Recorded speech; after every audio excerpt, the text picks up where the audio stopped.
Welcome to the Salon Owners Collective podcast. Each week on the podcast, you'll hear stories and tactics from experts and influencers who will provide you with actionable steps to transform your business and your life. I'm your host, Larissa McClellan, and I help salon owners move from stress and overwhelm to lead a life of freedom and profit by implementing a strategic framework to grow and scale their business. So wherever you are in the world, I want to officially invite you to join me in this episode and make an important step in your journey towards more freedom and more profit. If you've been listening to my podcast for a while now, well, first of all, thank you. Wow, been 7 years, 351 episodes, and you're still listening. Well, you would have heard me talk time and time again about becoming a Salon CEO. It's the number one important element of having not just a successful business, but one that facilitates and makes way for a life of freedom and profit. Yes, but also all the other facets of life that is so important: family, friends, actually having hobbies, looking after your health. All the things that make your life yours, and maybe even the very reason you opened up your salon in the first place. Am I right? It's a simple idea, but actually becoming a Salon CEO isn't simple by any means. And for me, certainly it was a process of trial and error, mistakes, and constantly challenging my way of thinking before the secrets of becoming a Salon CEO finally revealed themselves to me. And today, I'm going to reveal them to you. A couple of months back, I was invited to chat with my beautiful longtime friend, Hayley Mears, on her podcast, Cutting Through the Noise. Now, Hayley is a super successful business owner who I met way back when I worked for Timely Salon Software, before I started the Salon Owners Collective, in fact. She was one of my very first coaching clients, and I didn't really give her a choice, actually. In our chat, Hayley asked me, what is the secret, Larissa? What is it that salon owners are missing when it comes to stepping into their Salon CEO role? So I shared with her my top 3 tips and the 3 mistakes that I see salon owners making every single day that are stopping them from fulfilling their potential, living a life of freedom, more profit, having freedom and the profit, not just one or the other, that drew them in and inspired them to open a salon in this industry in the very first place. So, listen in. Listeners, there's a bit of backstory. When Larissa launched Salon Owners Collective, I remember we were sitting down having a wine at Hair Expo in Melbourne, and Larissa said to me, "Hey, I think I'm going to start something and I'd love you to be my first client." Do you remember that? I do. And yeah. I was like, yes, sign me up. I'm all here for it. And so from there, you were a business coach, but I kind of looked at you as more like my psychologist and psychiatrist, where you would help me unpack all of my business problems and help me compartmentalize those. And still to this day, if it wasn't for the knowledge and the structure that you gave me at that time, I don't know whether I'd have the really great habits and the foundation that I have now. So the one thing that I really took away from the time in which you coached me was the fact that you are so incredibly organized. I have never in my life met anyone as organized and as on top of things as you are. So if you could maybe share a little bit about how you managed to just have various streamlines of your life as a business owner within this, crazy industry that we all work in. And I think that you explaining that might really help quite a few people that just don't know how to find all of the different pieces that they've got going on in their lives and just kind of making it work. Okay. Well, the first thing to know is that I wasn't born organized. I'm actually a creative who has chaos in my head, just like the majority of us. It's a learnt skill. And the skill really came out of the need to get out of, like, when we're in chaos, it's creative, but it's painful. Do you know, you miss deadlines. It's embarrassing to not show up and be organized. And all of those kind of painful experiences I had in my 20s as a young business owner, I was like, I just can't bear to continue to be like that. And so it came out of a desire to do better, be better, and, be successful, I guess. And so it wasn't something I was born with. And what it took me a long time to learn, and I still am learning, I guess, is that there's only 24 hours in the day, and this is the currency that we have. It's time. And we get to choose what we spend our time on. So we need to be a little bit intentional about where we spend our time, what we choose to do with. And so I'm a long-standing overcommitter, and overcommitting to things and saying yes to things because they're exciting or fun, or you don't want to let people down, or you want the results or whatever. So what I've learned to do is to manage my time, and I literally calendar block everything in my calendar. So if you look at my Google Calendar, everything that I do is planned in advance and it's in my calendar. Even my child's shower time is in my calendar. He's 12 now. I've been doing this for a long time. So I don't really have to manage his showers, but it's a reminder. I get to Sunday, it's still in there since he was like 5. And I go, how many showers has he had this week? You know, all of those things are run on my calendar. So meeting today was in my calendar, all of those things, because it's the one thing that I can control and what I choose to fill in it. Mm-hmm. So that's the spice of life, right? Where you spend your time, who you spend it with, what tasks you do or don't do is going to determine the outcome of success. So I think that's my first organizational tip, is like manage your time and be smart with what you put in there. And if it's not going to give you the result or take you towards the goal, don't put it in there. And that stops you from overcommitting, because now when somebody says, can you do the thing? And I go, well, hang on, let me see when I can do the thing. Or if I need to do the thing, what else I need to move and prioritize. So yeah, cooking time, picking up the kids is in my calendar. Going to dinner is in my calendar, yeah, all of the things. So that's number one. I think number 2 is being able to delegate. I can't do all the things. So I can do only what time I choose to put in my calendar, and there's more stuff that needs to be done than I can do. So I need to be good at delegating. And the only way I can delegate is by having good humans on my team, and then giving them enough information so they can succeed, setting them up for success and being clear about what I want and what I need, which sometimes is hard because sometimes you don't, you just know you have a problem, you don't necessarily know how to solve it. Yeah. And then the third point is systems and processes. It's dangerous when information lives inside of my head. It's not a good place for information to be stored because it's chaos in there. So I've got to be disciplined in creating systems and processes, or how I can transfer information to other people. So we use Asana as a project management tool. Okay. And we have a really good, what I call, this is how we do it here. So we have a portal, if you will, and any processes or systems that we do on repeat or regularly, like produce the podcast or produce a blog or onboard new customers, that all have systems and processes. And we've worked out the best optimal way to do those things. And we put those on repeat, because if they live in my head, it's useless to everybody else and it's chaos in there. So it shouldn't live in, I have this rule, nothing should live in my head once it's become a thing. Dreams and ideas, good place to be in my head. Processes, no, not good. I love that. And I actually remember you giving me that tip a little while ago, saying, it's all about your calendar and it's all about your outsourcing. And I think my comment to you was like, oh, I don't know. Like, I feel like getting a cleaner is just such a luxury.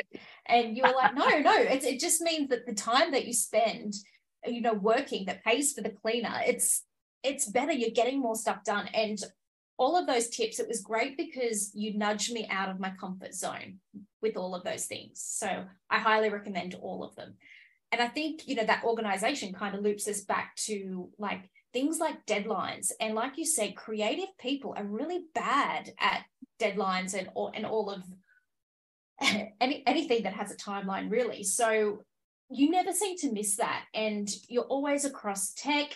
So you're good with the management. You're great with the forecasting of ideas. But how is it that you manage to stay on top of what's happening in tech? Because you seem to have such a natural ability. You know everything that's going on in the tech space. And I'm amazed that you have time to read the blogs, listen to the podcasts. So tell us your hacks on staying up to date with what's happening in that space. I think firstly, when I was a young kid, my dad, he's a bit techie. He's not a coder or anything like that, but he learnt to code and he taught both my sister and I to code. Back in those days, it was pretty easy. So we used to make little programs. So I think I've always been, right from a kid, quite interested in what technology can do. I find it quite fun. So I'm an avid podcast listener. So when I walk or when I drive, or even if at night, my latest one is at nighttime. If I wake up and can't get back to sleep, I listen to a podcast because like it's better than lying there letting things swim around in your head. So yes, being committed to listening, learning constantly. But I'm definitely a doer rather than learning by listening and learning theory. I just need to get in and have a go. So for example, everyone, as you know, ChatGPT is all around. So I need to get in there and play with it and see what it does rather than just listen to everybody else. First I listen to everybody else and then I go and have a go. And I guess I do that in my spare time. So don't tell my husband, but sometimes we might sit down to a family movie, which is great. But I've got 2 boys and a husband, so I'm in a boy household. So sometimes the movies are a bit boyish. And so I'll just secretly, quietly under my pillow, open up my laptop or my computer and go and play on ChatGPT because I find it fun. So I'm obsessed enough to just look at things because it's fun and exciting. I don't know if that answered the question, but I guess that's secretly what I like to do in my fun time. I'm a geek. We are actually going to be recording a podcast this week on ChatGPT, and I had my first little play on it last night. So I think it's very apt that you actually bring that up as a point. And before we jumped on this conversation, you and I are chatting, and your question was like, how are things with you and what's been happening?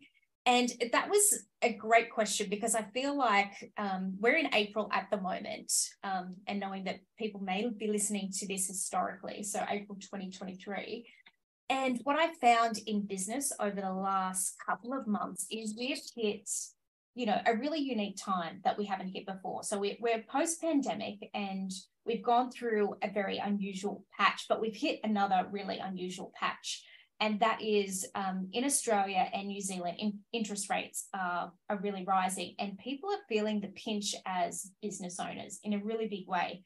And I think it's really changed the landscape of our industry over probably the entire 2023, but I've noticed it the last few months, like spending is capped for people, like they're really concerned about what the future looks like. So I just wanted to get your take and see if you're noticing any major shift in the industry due to, I guess, that financial inflation and economics that we're seeing.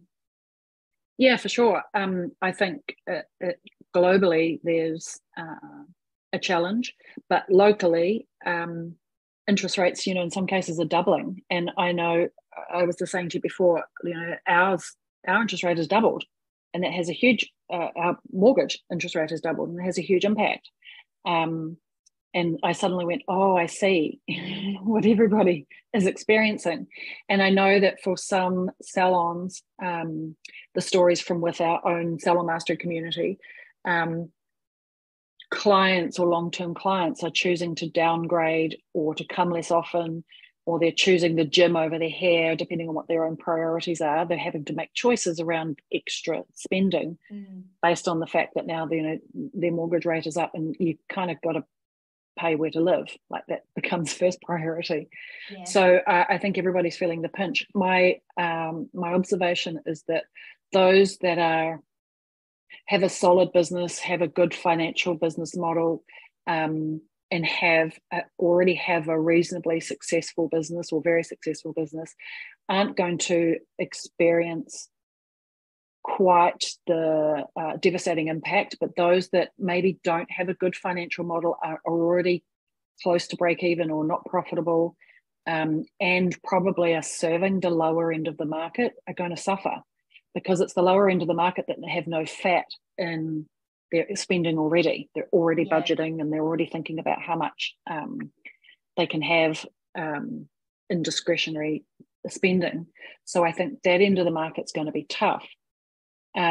So I think the lesson or the opportunity here is to manage what you can control. Yes, we need to put our prices up, but it's not the only answer because, for some people that's outpricing themselves. So I think internally it's about recognizing who are the types of clients that are at the top end of the financial market who are less impacted, and doubling down on serving those people really, really well. And you can only help who you can only help. You can't change the minds of the people who are choosing their morning coffee over their hairdo. Like, don't panic about them. Double down on the people who are choosing you over their coffee or their gym or their whatever other discretionary spending. And then be smart about the services that you're promoting or that you're doing. Like, they've got to be the higher end of the service market or the higher profitable services. So you might do less work, but you've got to do the better work. And I think that's what's going to help us double down and survive. Yeah. And then I just want to say, this too shall pass. Like, it was terrible when it was COVID, but we all got over it. Some didn't, and some won't get through this. But this too shall pass. It's just a little bit annoying that it's kind of two challenges back to back, right? Yeah. Like, I don't know if you're anything like me. I'm like, I just want to get on and do great business, and I don't want these interruptions. But that's life. It is. What do you think the biggest mistake that salon owners are making in business right now? Because I guess from your point of view, that's who you're dealing with, and that's your audience. It's salon owners. So where is it that we're falling down as an industry or as business? Hey, I just wanted to pop in to tell you something. Don't worry, we're going to get back to this awesome episode in just a second. Now, if this sounds like you, listen up. You have a team.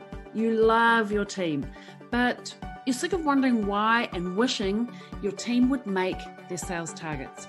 You want them to be smashing sales because it shows that they're actually looking after their clients really well. Like, imagine if you could have a way to make more from the clients that you already have, increase sales without spending more on advertising. Well, it's totally possible, and I want to help you. And I want to help you do it with ease, in a classy way. No hard and dirty sales tricks here. Ways to serve your clients, make more, because everybody wins. The team, the client, and of course, you, the business owner. Now, if you want to find out more, just DM me and let's chat. I'll make a plan for you. I'm also going to leave a link for you on the show notes of this episode. All right, let's get back to the episode. Okay, I love this question, actually. I kind of feel like this is my mission to help people get over these mistakes. So I think the first one is if you are fully booked serving clients 40 plus hours of the week, my question to you is, who's running the business? Who's running your business? You're serving clients and you're behaving like a team member inside of the business, and then nobody's running the business and doing the business stuff. Or we try to do it in the 15-minute gaps between clients or while the client's processing. We try to run our business, and we're running our business at 11 o'clock at night when we're exhausted and we're tapped out. And so we've got a tapped out, tank is empty, grumpy owner who's got no time to be an owner and just wants to serve clients.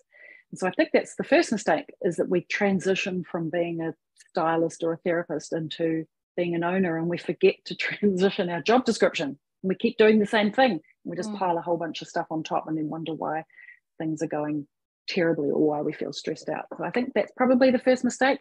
I think in a perfect world, if, I get it. We love to serve our clients. I did too. We have amazing relationships with clients. So I think the balance is at a minimum of 50-50. If you can spend 50% of your time with clients and the other 50% of your time running the business, and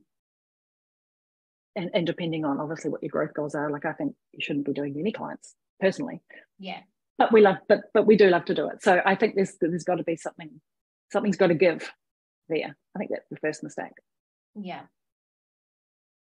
Do you want any more mistakes, or is that one good? Sorry? Did you want any more of the mistakes, or was that good? Look, no, share more if you've got more, because I think people don't actually know what they're doing that's holding them back. And sometimes, like with my own mistakes, I'm like, I can't believe it took me that long to work it out that I was doing that wrong. Someone should have just pointed that out to me, because you're so busy living in your own little bubble, you can't see the forest for the trees, right? So I think, no, more tips are good. Keep them coming. Okay, I think the second one is that we forget that our team don't know what to do, or we expect our team should know what to do. For example, somebody comes and applies for a job, and they've been in the industry for 12 years or whatever, 5 years, and we go, great, you're a senior stylist, you'll know what to do, employ, and we throw them out on the floor, and then we are upset or disappointed at performance. But we've never told the people what we actually expect of them, or what we want them to do, or how to do it here. Just because they've done it somewhere else doesn't mean they know how to do it here. It's like saying, oh, you've worked at Peter Pitt, that's a fast food takeaway. When you come to work at McDonald's, you'll know what to do. You've worked at fast food takeaways before. And it's like, well, hang on, no.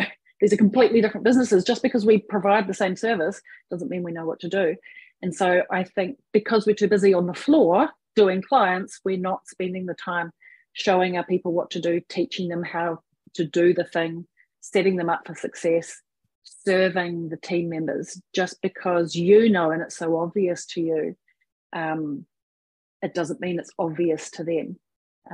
It's kind of like the curse of knowledge, actually, because we know all the things, we can see so clearly how it should be done or why it should be done. And we forget that those people they're not looking through the same eyes as us. They've got different eyes, and they don't see what we see, and they shouldn't see what we see. That's why we're the business owner, right? So it's taking the time to invest in our humans, and we forget. I see that probably as often as I see people working too many hours doing clients. Yeah. I guess we just came out of the conversation about the shift that's happened, and I think all of those are really interesting points around, the economic shift. So coming out of the pandemic, what did that teach you as a business owner? I love this question. I think first and foremost, just to be agile and be prepared to pivot. Like what worked does not work anymore, and you just got to look for something new, a different angle, or be prepared to throw everything out the window and start again. It's a fine line. You don't want to throw out the baby with the bathwater, obviously, but being prepared to change, and the fact that it's different. Everything has changed, and we need to change with it. I think that's part of our job as being a business owner, is to change, read the tide, read the weather map, and dress accordingly. And I think the other thing is appreciate now what we've got, and then care deeply. I don't know about you, but I'm always looking forward. Like I'm excited about the future and what's next, and sometimes I live in the future, which means that sometimes I can forget to appreciate today, right now, and what's really happening. And so when something like COVID comes along, or interest rates double, you can suddenly go, oh shit, I had it really good, damn it. So I think take a moment to appreciate what you've got in any given moment, and even when the tide changes or the rug's pulled from under you, you've got to actively look for what's good, because you could go down a deep dark hole of sadness or depression or angry or whatever the emotion is, because it's unfair or unjust. But you've got to just hold on to what's good, just for your own mental health, I feel. I certainly feel that COVID and the pandemic taught us that we need to pivot, and not saying that it's a good thing that interest rates are what they are at the moment, but we're primed. We've done it before. We have the agility. And so now we just need to reskin the structure of our business and really look at the bottom line and reverse engineer that. Well, that's what I'm going to have to do, because I feel like just the last probably 2 months have been very, very different to I think I've had the business 13 years, and I've never known a time quite like the last 2 months as to what it looks like. So I think that pivot is, yeah, absolutely crucial to survival. This is when ingenuity comes out, though. Like, it's times that are tough that force us to think differently and creatively. And this is when, if we give it the time and space, this is when we get to recreate, like create something new that wasn't there before. It doesn't have to even be dramatically different. It probably just needs a new box and a new bow on it, and shift it slightly. Positioning needs to change. You need to speak to what's happening now. But this is the moment to, I can't think of the word, be creative. This is the moments when new technologies come out of the woodwork, new products come out of the woodwork. This is when we get to be creative and make some shit up and try something new, because we've got nothing to lose.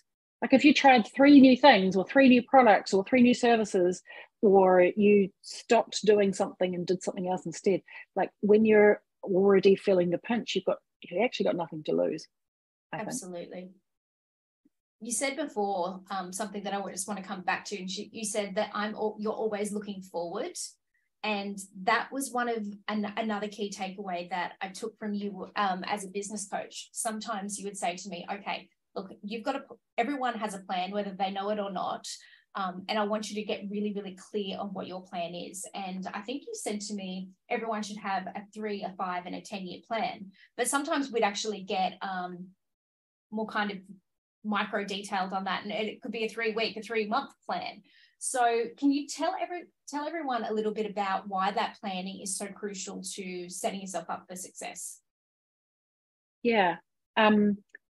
I know that sometimes looking forward, especially if you're in the day-to-day weeds, really hard to pop your head out and look forward. That's tricky, especially if things are feeling tough. But it's a bit like, I'm a bit of a metaphor type of person.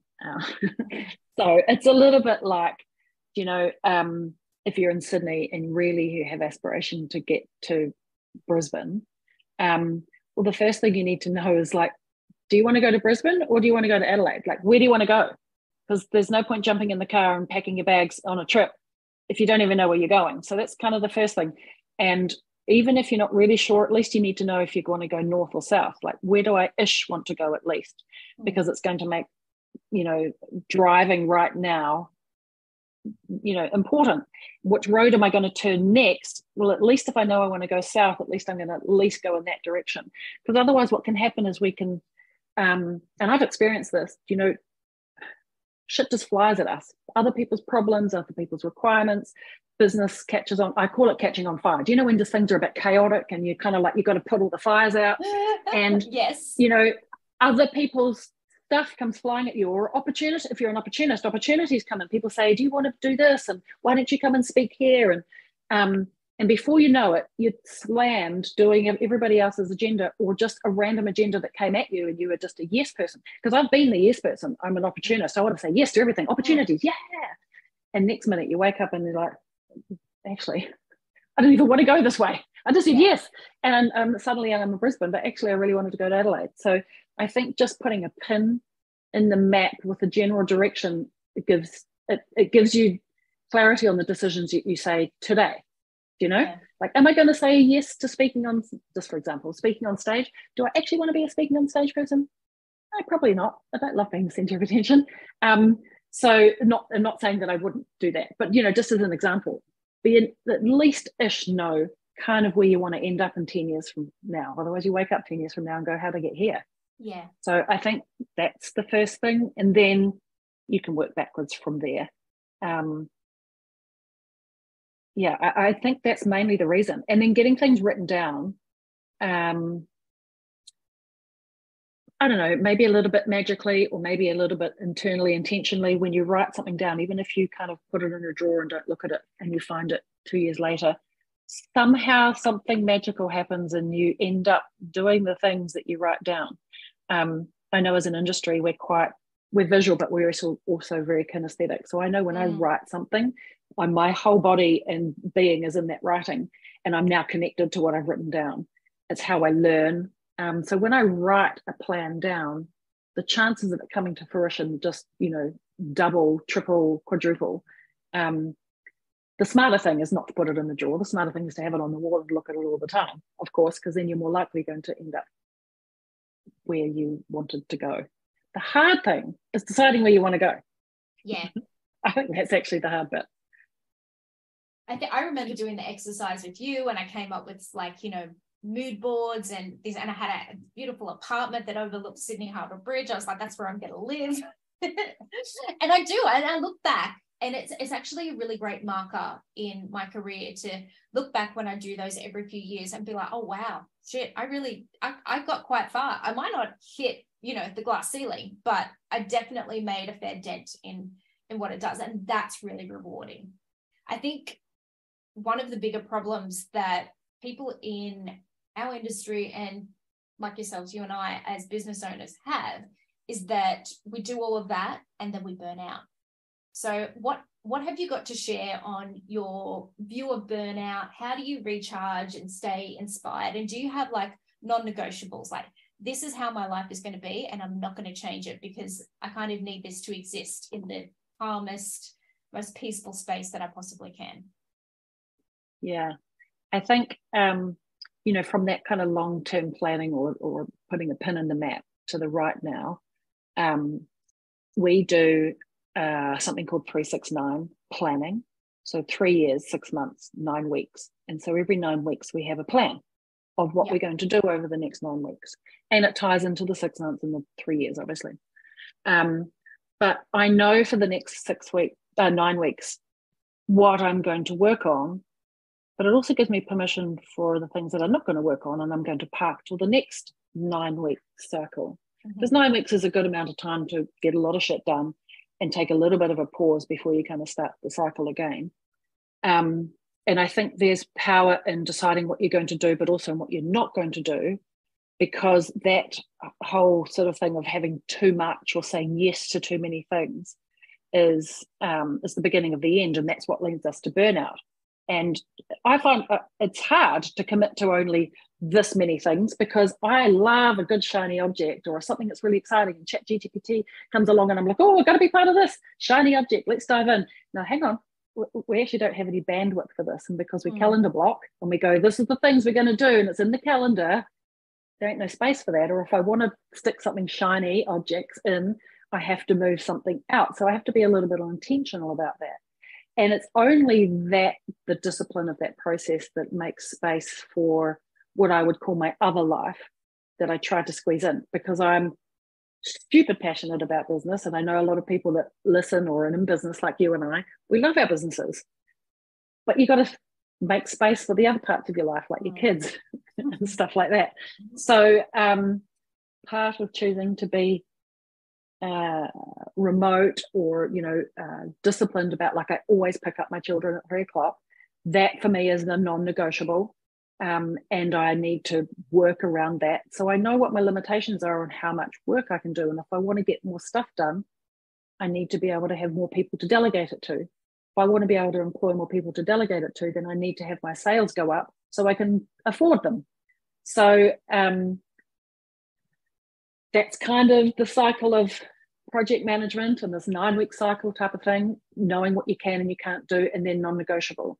So picking up kids, that's one of them, and feeding them. I feel that's quite important to have a bit of a touch point. The other one is white space. This is a hard one, but it's so valuable. White space is just, I'll tell you what white space looks like for me. Okay. It can look like lots of different things. But in every 9-week cycle, on a Wednesday, I take one Wednesday off, and it's just like a me day. And I'll do things like walk around Wellington waterfront with the dog and not listen to a podcast.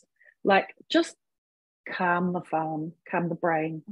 And here's an example to know what I mean by white space. Actually, this is a better example. Do you ever have your best ideas when you're in the shower? You're the second guest on this podcast to say that to me. Yes. Yeah. And so if you're having too many great ideas in the shower, that's just a symptom of not having enough other white space in your life, because it's like this calm, quiet moment. And in the calmness, the best genius ideas come. So the other place is like you go on holiday. It takes me about 3 days to unwind from the holiday and all the things to stop. Then I have some space and I'm present. And then about day 5 to day 7, maybe 8, depending, suddenly all of these ideas and amazing things come.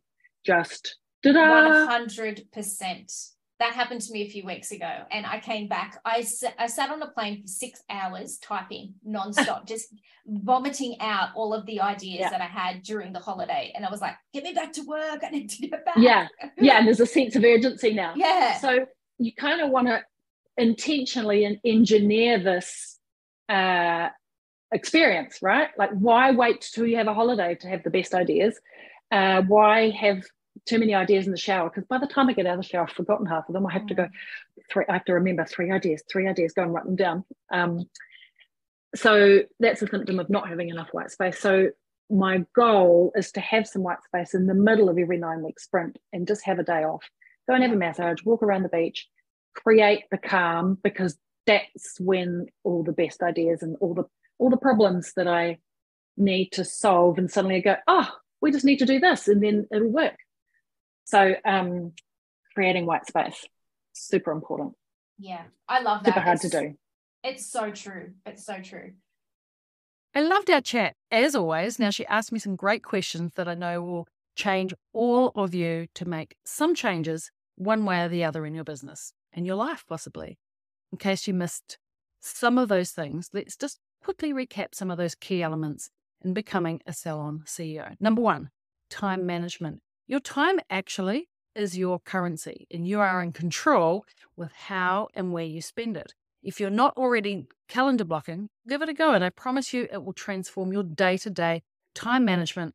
Your days equal your weeks, and your weeks equal your months, and your months equal your years, and your years equal your life. Number 2, delegation. You can't do all of the things. Well, you know that.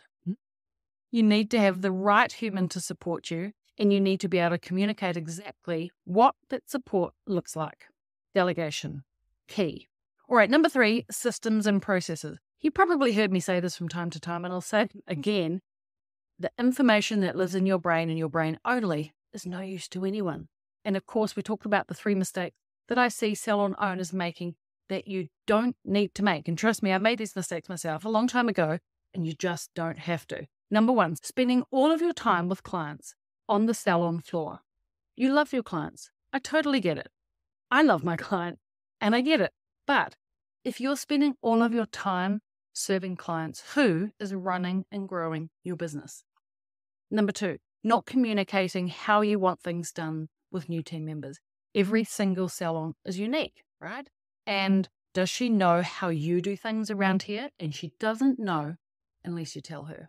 Number 3, not having a plan, whether it's a 3-week, a month, or a year plan, at the very least, giving you and your team some direction. I would argue that you can simply not run your business without a little direction, a bit of a strategic plan. And finally, we talked about the importance of white space. Now, space in your mind, life for clarity and ideas.